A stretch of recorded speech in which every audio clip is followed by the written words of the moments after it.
안녕하십니까. KBS TV 특강 박현선입니다. 로마는 하루아침에 이루어지지 않았다라는 말을 실감하고 있는 로마 건축을 만난다 그 두 번째 시간입니다. 로마라는 도시가 주는 존재감, 국가인 이탈리아보다도 큰 것 같고요. 세계의 그 어느 도시보다도 존재감이 큰 것 같다는 생각이 듭니다.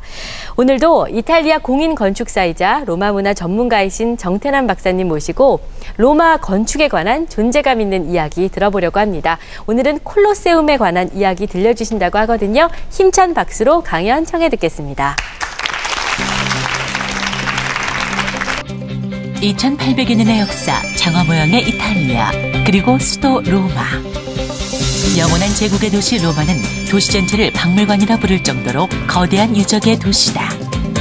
이탈리아 공인건축사로 활동 중인 정태남과 함께 2000년 전 로마 제국 최대의 원형 경기장 콜로세움의 건축 이야기, 로마 건축을 만나다. 자, 콜로세움이라면은 그야말로 로마에서 가장 웅대한 건축입니다. 또 로마, 고대 로마의 영광을 상징하는 그런 건축입니다. 그럼 콜로세움이 언제 세워졌을까 한번 봅시다. 자, 콜로세움이 처음에 착공된 것은 기원 후 72년입니다. 그러니까 로마 제국이 시작된 지 몇 년이에요? 99년. 100년에서 1년만 빼면 되죠. 로마 제국이 시작된 지 99년에 이제 착공이 됩니다. 여러분들 콜로세움이라면은 가장 머리에 먼저 떠오르는 인물이 있죠. 자, 네로입니다. 상당히 많은 사람들이 뭐라고 생각합니까? 네로 황제는 콜로세움의 황제석에 앉아서 기독교 신자들이 맹수의 밥이 되는 것을 보고 즐겨했다. 이게 맞는 말이에요? 자, 네로 황제는 콜로세움 안에 들어가 본 적이 없습니다. 또 평생 살면서 콜로세움을 본 적도 없습니다. 그럼 이게 도대체 어떻게 된 거냐? 콜로세움이 착공될 때 네로는 이미 죽어 있었습니다. 콜로세움이 착공되기 4년 전에 죽었습니다. 자, 그럼에도 불구하고 콜로세움을 얘기를 하려면 네로 황제에 대해서 조금 알고 지나가야 됩니다. 자, 네로 황제는 로마 시가지에다 불을 지르고 불타는 로마 시가지를 바라보면서 시를 읊으면서 노래를 불렀다고 뭐 그런 얘기를 하죠? 맞아요? 틀려요? 맞아요? 이거는 그 당시에 떠돌던 소문에 불과합니다. 자, 그 당시란 게 언제입니까? 기원 후 64년입니다. 자, 64년 7월에 로마에 엄청나게 큰 그 대화재가 발생합니다. 이 대화재는 자그마치 9일 동안 계속됩니다. 이 대화재로 로마 시가지의 3분의 2가 초토화가 됩니다.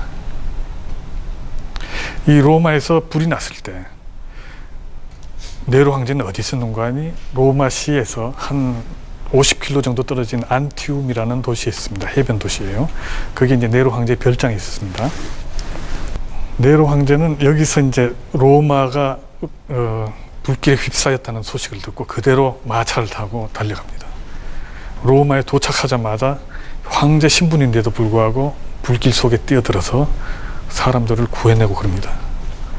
그리고 또 이재민들을 구하기 위해서 대책반을 급히 만들고 또 황제 개인 정원을 이재민들을 위해서 이렇게 개방을 합니다.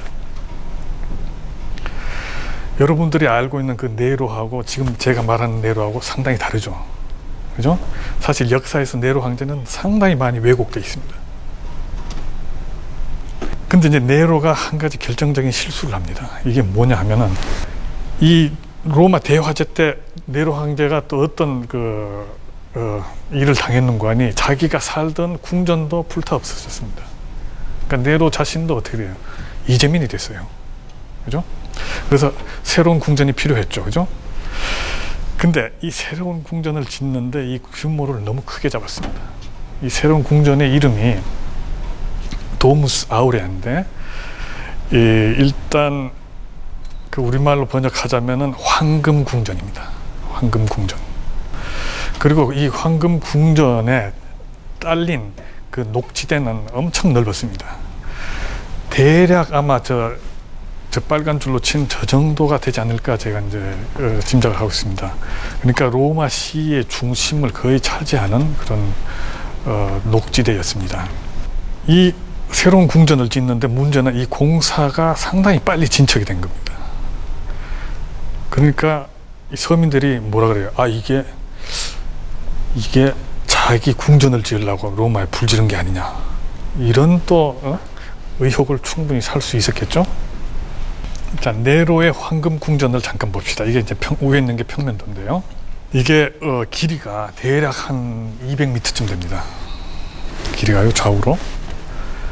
상당히 크죠, 그죠? 이전의 건축하고 좀 상당히 다릅니다. 이전의 건축들은 상당히 직각이고 딱딱한 그런 평면이었습니다. 그렇지만 이제 네로 황제의 건축을 보면은 뭔가 좀 다르죠. 예? 뭔가 좀 새로운 그런 평면이 나옵니다. 자, 로마의 대화재를 수습하고 로마의 상황을 어느 정도 안정시킨 다음에 66년에 네로 황제는 그리스로 갑니다. 그리스에 가서 이제 오랫동안 체류를 하는데 어떤 사건이 발생하는 거 아니, 유대에서, 그 당시 로마 제국 속주였던 유대에서 엄청나게 큰 반란이 일어납니다. 그래서 네로 황제는 자기가 데리고 있던 노장 베스파시아누스를 반란군 진압 사령관으로 보냅니다.